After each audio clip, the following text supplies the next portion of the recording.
حرص النجم البرتغالي كريستيانو رونالدو مهاجم النصر السعودي على التواجد في تدريبات ناديه السابق ريال مدريد اليوم الجمعة لدعم زملائه السابقين قبل مواجهة برشلونة في نهائي كأس السوبر الإسباني،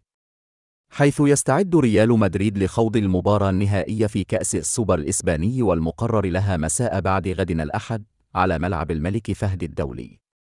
وظهر كريستيانو رونالدو في الحصة التدريبية للنادي الملكي مساء اليوم الجمعة، والتقى بزملائه السابقين، حيث حظي رونالدو باستقبال حافل من نجوم ريال مدريد الذين رحبوا بوصوله بالعناق الشديد وتبادل أطراف الحديث واستعادة الذكريات. كما حرص الإيطالي المخضرم كارلو أنشيلوتي مدرب ريال مدريد على ترك الملعب والوقوف بجانب كريستيانو رونالدو أمام مقاعد البدلاء، حيث تبادل الطرفان حديثهما لعدة دقائق. كما وجهت إدارة ريال مدريد دعوة رسمية لكريستيانو من أجل حضور المباراة النهائي،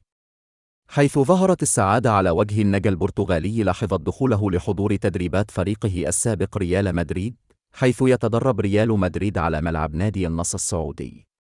وكان قد نجح ريال مدريد في التأهل إلى المباراة النهائية لكأس سوبر إسبانيا بعد فوزه في دور نصف النهائي على فريق فالنسيا بركلة الترجيح بعد نهاية الوقتين الأصلي والإضافي بالتعادل الإيجابي 1-1.